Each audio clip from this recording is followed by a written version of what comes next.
최근에 홍콩 수화 성경 번역 협회 7주년 기념식을 초대를 받아서 다녀온 적이 있습니다. 보통 귀가 안 들리면 언어 장애도 같이 동반하는 것 같아요. 그래서 그분들이 들을 수도 없고 또 말하는데도 많은 불편함을 겪는 그런 분들이요. 근데 그 한 분에게 하나님께서 비전을 주셔서 이분이 영상으로 그 농아인들에게 복음을 듣지 못하니까 그 성경을 수어하로 번역을 해서 영상으로 해서 유튜브로 방영을 하는 그런 일들을 7년 전부터 시작을 했습니다. 막연히 좋은 일 한다라고 그렇게 생각을 했는데 실제 현장에 다녀와 보니까 성령께서 이것을 통해서 역사하시는구나라는 그런 강한 느낌을 받았습니다.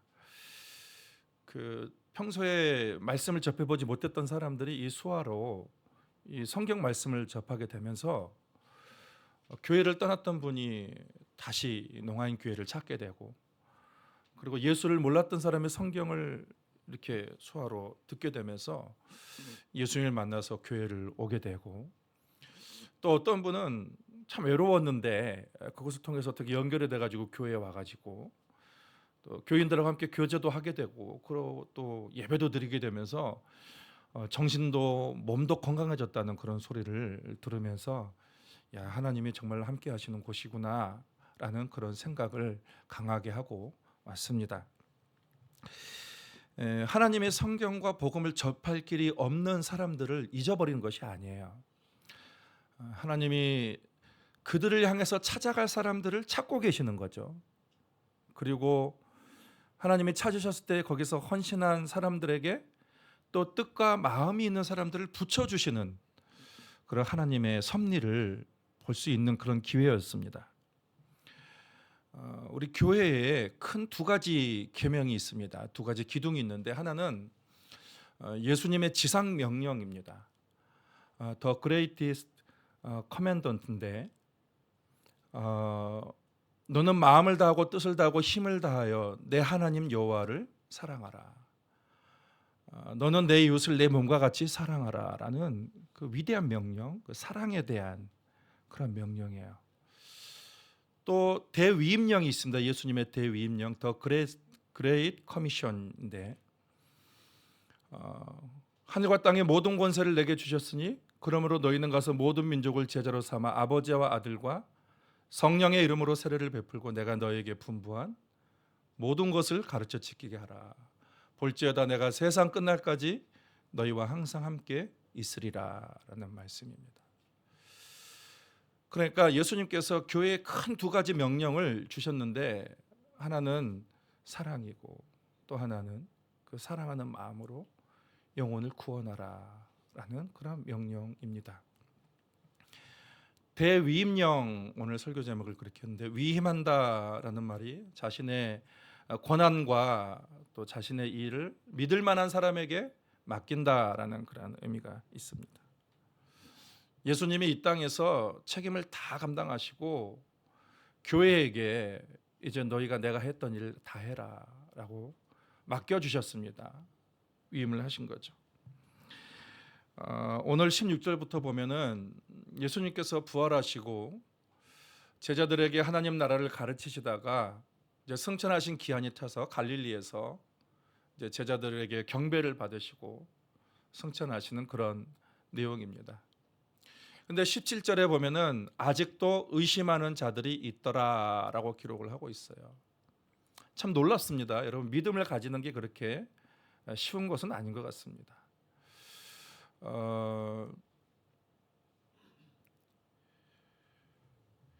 그토록 예수님이 이적을 보여주고 그리고 그들이 부활하신 주님을 보고 그 엄청난 주님의 그 교훈을 받았음에도 뿌리 깊게 그 유대교 신앙이 자리 잡고 있던 그들에게 이게 예수님을 믿는다는 것이 쉽지 않았던 모양입니다. 그래서 이게 믿음이라는 것이 내 마음대로 안 된다라는 것을 알게 됩니다.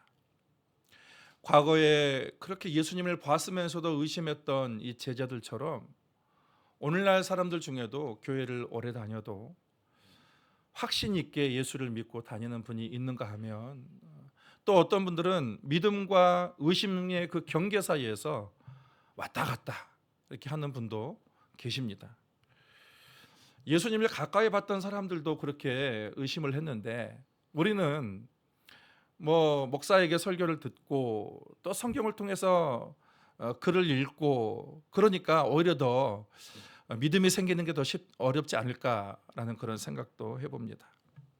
근데 예수님이 그런 가운데 위임 명령을 그 대위임령을 주신 것입니다. 우리가 생각하면 아니 예수님 지금 의심하는 사람들 당장 붙잡고 빨리 그들에게 믿으라고 설명을 하고 협박을 하든지 그렇게 하셔야 되는데 예수님은 나가라 가라라고 그렇게 명령을 하고 계신다는 말씀이에요. 그렇다면 이런 예수님의 뜻은 내부에는 크게 신경 쓰지 말고 교회 밖을 향해서 믿지 않는 자들에게 관심을 가지라라는 그러한 말씀인가? 그렇지는 않겠죠.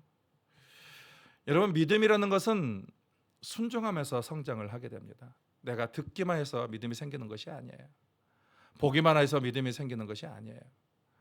예수님의 말씀하신 대로 이렇게 순종하면서 그 믿음이 생기고 그리고 체험도 하게 되고 그 믿음이 확신이 들고 강화가 되는 것입니다. 후일에 예수님의 12 제자들 중에 이제 이전에 예수님을 팔았던 가룟 유다를 제외하고는 다른 모든 제자들이 예수님의 그 명령에 자신의 인생을 내맡기는 것을 우리가 보게 되는데 그것을 통해서 의심했던 제자들에게 다 확신을 가졌다라는 것을 이제 우리가 비로소 깨닫게 되는 것이죠. 교회 안에 믿음이 부족한 사람들에게도 복음이 필요하지만 그렇다고 해서 우리가 교회 밖에 예수를 알지 못하는 사람들을 그냥 내버려 둬서는 안 되는 것이죠. 결코 그것을 미뤄서는 안 된다는 것입니다. 교회 안에서의 사역과 교회 안에 밖에서의 사역이 정말로 중대하고도 시급한 예수님의 사역, 예수님이 우리에게 권하시는 사역이십니다. 먼저 예수님은 하늘과 땅의 모든 권세를 내게 주셨다라고 말씀을 하셨습니다. 하나님이 우주의 모든 권세를 예수님께 주셨다라는 말씀이죠. 예수님은 죄사함의 권세가 있어요. 죄를 용서하는 권세가 있습니다. 예수님이 어디를 가실 때마다 늘 사람들에게 하시는 말씀이 내 죄사함을 받았느니라라는 그런 선언이었습니다. 아직 그 사람의 마음속에 죄성이 여전히 남아있음에도 불구하고 예수님은 죄사함을 받았다라고 말씀하시는데 여러분 그것은 법적인 선언이에요. 법적인 선언. 예수님이 우리의 과거와 현재와 미래의 죄까지 다 담당하셔서 십자가에서 담당하셨습니다. 그래서 하나님께서는 예수 때문에 내가 죄사함이 받았느니라는 그런 법적인 선언이에요. 그리고 우리가 법적으로 성령의 인치심을 받아서 그 사람이 하나님의 백성으로 소속이 됐다. 그렇게 알려주는 말씀이죠. 또 하나는 이 예수님은 마귀를 무너뜨리는 그런 권세를 가지고 있습니다. 이 세상에 어떤 위대한 영적인 존재를 할지라도 어떤 거대한 힘을 가진 그런 마귀를 할지라도 예수님은 더러운 귀신을 향하여서 명령을 하시고 그들을 쫓아내셨습니다. 또 예수님은 사망을 이기는 권세를 가지셨습니다. 사람들이 가장 두려워하는 것이 죽음입니다. 그리고 사람이 이길 수 없는, 해결할 수 없는 가장 큰 문제가 죽음이라는 것입니다. 그런데 예수님께서는 사망 권세를 깨고 부활하셔서 부활의 첫 열매가 되셨습니다. 이 땅의 모든 위대한 인물들은 다 무덤이 있습니다. 그런데 예수님의 무덤은 빈 무덤이에요. 예수님은 살아나셨기 때문에 그렇습니다. 그리고 그분이 말씀하셨습니다. 그분이 나를 믿는 자는 죽어도 살 것이다 라고 그렇게 말씀을 하셨어요. 예수님은 온 우주 만물과 그리고 이 땅의 모든 자연까지도 다스리는 권세가 있고 우리의 재물과 또 우리 재정과 건강과 우리 모든 인생의 일까지 다 다스리는 그런 권세가 있으십니다. 여러분, 교회는 그리스도의 몸이라고 우리가 얘기를 합니다. 예수 그리스도는요, 천국에서 하나님 보좌 우편에 앉아 계시고, 그러면 주님께서는 이 땅에 당신의 몸을 세우셨는데 그게 교회입니다. 그래서 예수님께서 이 땅에 육신의 몸을 가지고 계셨을 때 행하셨던 모든 사역을 이제는 그리스도의 몸인 이 교회에게 위임을 하셨고, 교회가 그 일을 하도록 주님께서 맡겨주셨다는 사실입니다. 오늘에는 5개의 명령이 나옵니다. 가라, 제자를 삼으라, 세례를 베풀라, 가르치라, 그리고 지키게 하라라는 것입니다. 이것을 우리가 두 마디로 요약을 하면은 가서 제자를 삼으라라는 거예요. 이 제자 삼기 위해서 세례를 주고 가르치고 지키게 하라라는 그런 말씀이에요. 예수님께서 이 일들을 위해서 먼저 본을 보여주셨습니다. 어떻게 예수님께서 하셨는지를 본을 보여주시면서 우리로 하여금 너는 그대로 따라해라 라고 모델이 되어 주셨습니다. 먼저는 기도하며 찾아가셨습니다. 기도하면서 어디로 가야 됩니까? 누구를 찾아가야 됩니까? 라고 예수님께서는 밤마다 새벽마다 그렇게 기도를 하셨고, 그리고 그것이 결정이 되면 그 사람을 찾아가셨습니다. 한 레바논의 한 선교사님이 영혼 구원을 위해서 정말 열정적으로 그 인생을 다 바친 그 선교사님이 한 간증을 제가 들은 적이 있습니다. 이분이 여러분 아침마다 저녁마다 기도를 해야 됩니다. 어떤 기도를 해야 될까요? 하나님, 오늘은 누구를 만나야 될까요? 하나님, 오늘은 어떤 사람을 내게 붙여주시겠습니까? 라는 그런 기도를 그리스도인이라면 반드시 해야 된다라고 말씀하셨습니다. 그리고 나서 우연히 어떤 사람을 만나든, 식당에서 만나든, 아니면 기차에서 옆자리에서 만나든, 비행기에서 누군가 만나든, 대화할 수 있는 그런 사람을 만나든, 어떤 모임에서든 만나든 그것은 주님이 붙여주신 사람이라고 믿으라라고 그렇게 말을 했습니다. 우리가 간다는 것은, 누구에게 간다는 것은 목적이 있어서 가는 건데, 그 전에 먼저 하나님께 기도하면 하나님이 인도해 주시겠다라는 말씀이에요.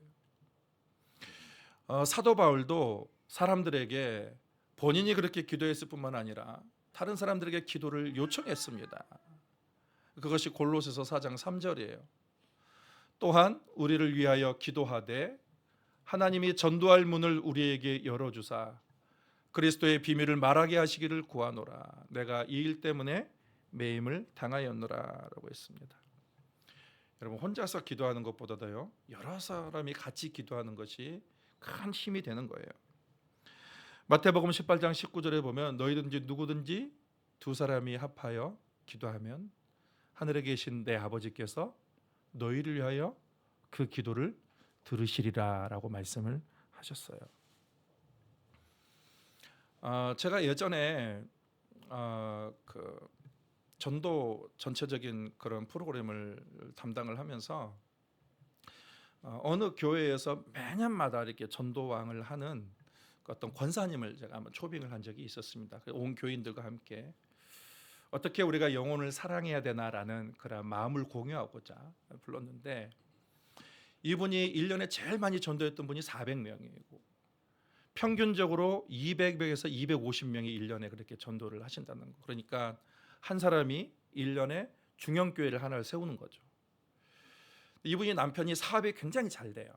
남편이 이렇게 부인에게 재정을 많이 넉넉하게 주면은 이분이 다 어려운 사람 돕고 또 전도하는데 그 비용을 사용하는. 그래서 저래서 남편 사업이 잘 되나 그런 생각도 한번 해봤습니다. 근데 이분이 한 그 간증에 제가 그 기억에 나는 것은, 이분은 새벽에 한 1시간 반에서 2시간 정도 늘 기도를 하는데 1순위가 영혼 구원이라고 있습니다. 그래서 내가 작정한 사람, 또 내 이웃 중에 안 믿는 사람, 또 우리 교인 중에 교회 다니다가 지금 실족해서 교회 안 나오는 그런 사람들과 1순위로 제일 먼저 그들을 위해서 열심히 기도한다는 거예요. 이분이 한 말이 있습니다. 사람들은 기도만 하고 실천을 안 해서 이 기도의 능력을 모른다라는 거예요. 그런데 기도하면서 끊임없이 실천해 봐라. 그러면 그 기도의 능력을 경험하게 될 것이다. 하나님이 그 사람들을 보내주실 것이다라고 그렇게 간증을 했습니다. 여러분 생각해 보십시오.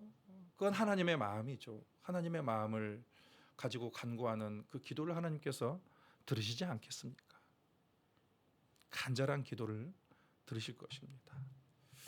그리고 예수님은 관계를 아주 귀하게 여겼어요. 사람들과의 관계를 참 귀하게 여기셨습니다. 그래서 기도하신 후에 사람들을 직접 찾아가시는 거죠. 다 찾아가시면서 그들과 어떤 피상적이고 형식적인 관계가 아니라 마음과 마음을 나눌 수 있는 진실한 그러한 관계를 형성하셨습니다. 특별히 예수님께서 사람들과 친해지기 위한 그러한 방법으로 예수님이 늘 식사를 하셨습니다. 사람들과 식사를 하시면서 예수님이 찾아가시기도 하고 초대받기도 하고 예수님의 사람들을 이렇게 식탁으로 초대하시기도 하면서 이 식사하면 뭔가 들어가야 마음이 열리지 않습니까? 그래서 예수님은 사람을 가리지 않았어요. 세리와 죄인 그들도 가리지 않고 차별하지 않고 그들에게 찾아가서 진정성 있게 그렇게 친밀한 관계를 형성하셨습니다. 주님이 그들을 사랑한다는 것을 흉내내는 것이 아니에요. 진심으로 사랑했기 때문에 그래요. 진심으로. 그런데 바리새인과 서기관들은 다른 방향으로 가고 있습니다. 예수님은 죄인들을 향하고 가고 있는데 이들은 멀리할 대상으로 생각한 거예요.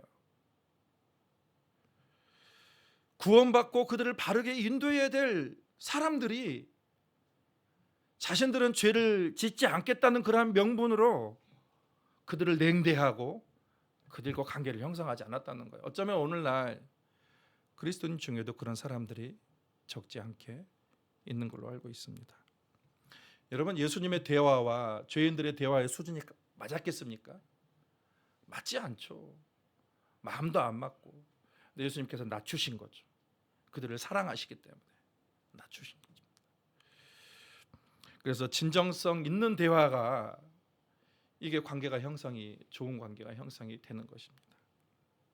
얼마 전에 우리 구역장님들과 함께 한 책을 읽었는데 거기서 그 영혼을 참 사랑하는 어떤 분의 이야기를 들었습니다. 이분이 저 옆집에게 좀 복음을 전하고 싶은데 어떻게 복음을 전하면 좋을까라고 생각을 하다가 이분이 영어를 잘해요. 그래서 영어 말하기 모임을 우리 집에서 만들어야겠다. 그래서 영어 말하기 모임을 만들었더니 그 집이와 옆집에 이웃이 초청이 돼서 같이 이렇게 친밀한 관계를 형성했다는 것입니다. 그리고 또 한 번은 또 다른 분을 복음을 전하고 싶은데 이분이 보니까는 골프를 좋아하시는 거예요. 골프를. 근데 이분도 골프를 잘 하시거든요. 그래서 한 주에 한 번씩 꼭 이분을 만나서 골프를 이렇게 치면서 골프도 치고 같이 또 식사하면서 관계를 잘 맺고 그를 그리스도께로 인도했다라는 그러한 이야기를 본 적이 있습니다. 여러분, 예수를 믿어 교회에 나온 사람들 중에 스스로 교회에 나오는 사람은 거의 없습니다. 많지 않습니다. 조사를 해보니까 나는 가족이나 친척이나 가까운 동료들의 섬김과 돌봄 때문에 내가 예수를 믿게 되었다라고 고백하는 것이 80%의 사람들이 그렇게 고백을 했습니다. 여러분, 예수 믿지 않는 그런 사람 중에서 스스로 교회 나올 수는 아마 없을 것입니다. 극적으로 예수님을 만나서 그 사람이 교회에 온다고 해도요, 교회에서 정착하기는 쉽지 않습니다. 왜냐하면 어색하거든요. 관계가 서먹서먹하거든요. 대신에 가까운 지인을 통해서 교회에 온 사람들은 정착을 잘 할 수 있습니다. 교회에 와도 어색하지도 않고 자기가 잘 아는 사람이 있고 또 같이 교제할 사람이 있기 때문에 그런 분들은 잘 정착을 할 수가 있게 되는 것이죠. 마지막으로 예수님은 초청하셨습니다. 그들을 관계만 형성할 뿐만 아니라 이 하나님의 나라로 그들을 초청을 하셨습니다.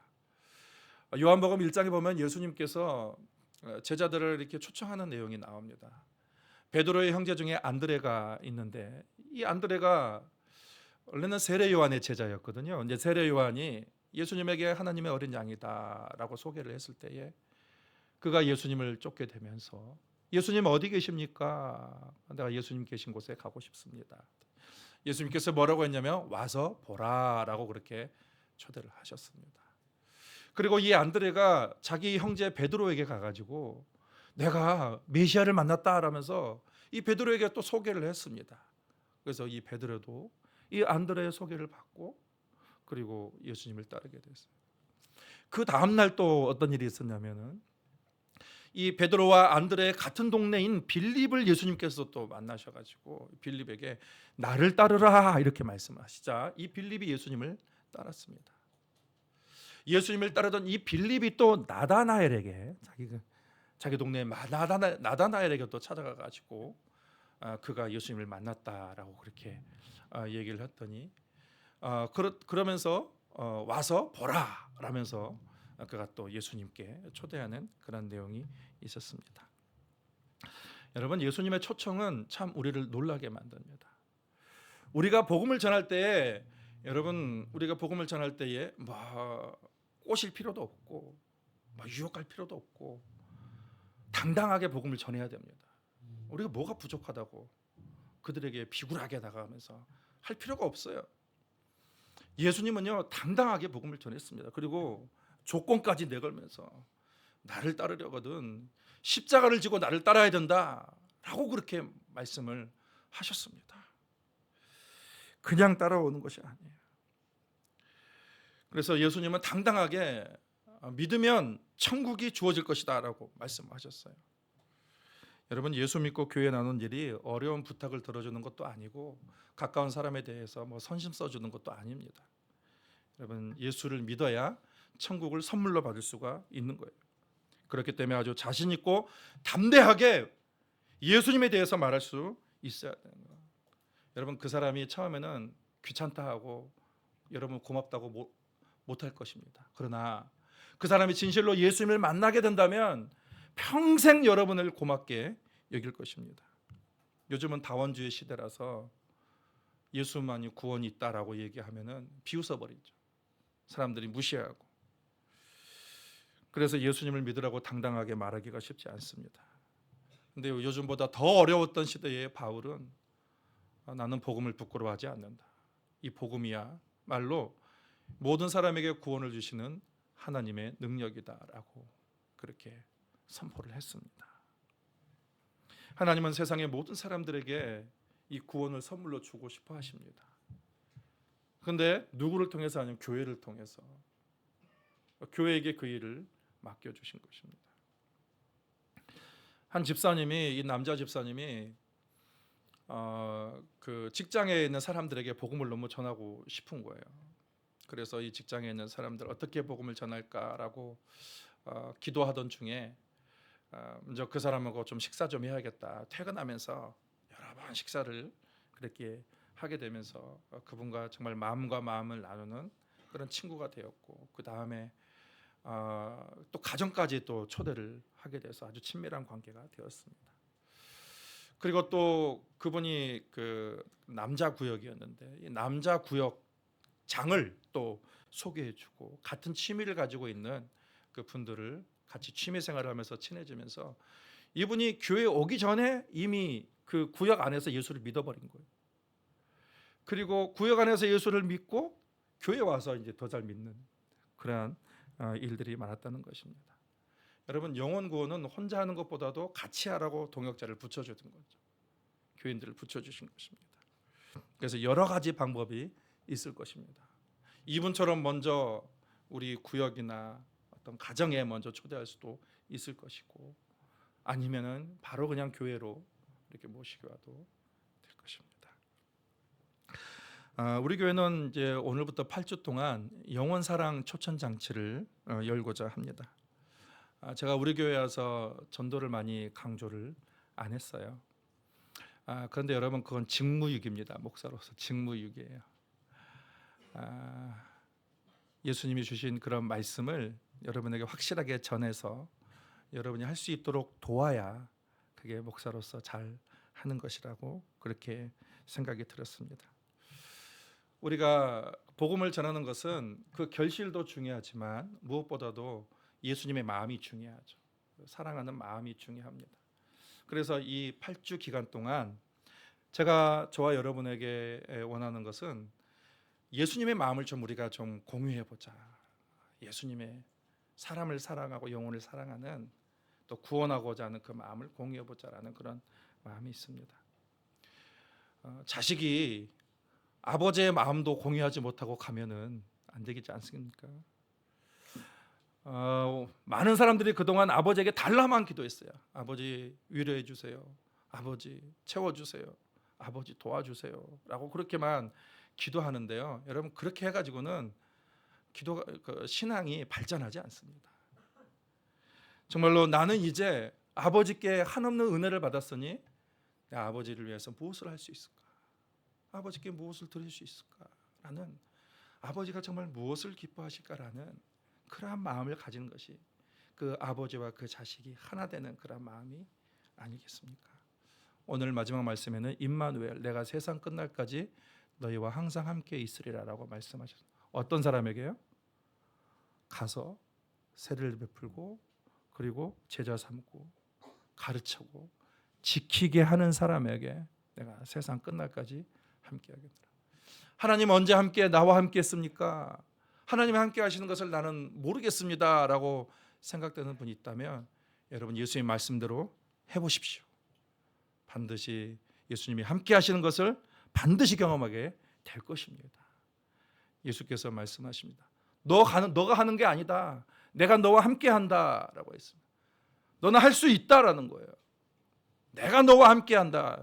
그 주님이 약속을 하셨습니다. 여러분, 이 8주 동안 우리가 함께 예수님의 마음을 공유하고 그리고 주님이 어떤 사람을 향해 마음을 두고 있는지 그것을 생각하는데 주님의 마음과 우리의 마음이 그 뜻과 우리의 뜻이 일치하는 그런 기간이 되기를 바랍니다. 하나님 아버지, 주님께서 한 영혼을 얼마나 귀하게 여기시는지, 누가 나를 위하여 갈꼬라고 오늘도 주님께서 우리 마음 가운데 울리고 계시는데, 주님 내가 여기 있사오니 나를 보내소서라고 오늘 이 교회가 아버지의 마음을 공유하며 그렇게 고백을 합니다. 주님, 우리를 보내시고 주님을 찾고자 하는 사람들을 만나게 하여 주셔서 주님이 주신 그 지혜와 주님이 주신 그 능력으로 우리에게 맡겨진 영혼들을 책임지고 그들을 복음을 전하며 그들을 구원하며 그리스도의 제자로 세우는 그런 사명을 잘 감당하는 교회 되게 하여 주옵소서. 예수님의 이름으로 기도하옵나이다. 아멘. 찬송가 505장 찬양하시겠습니다.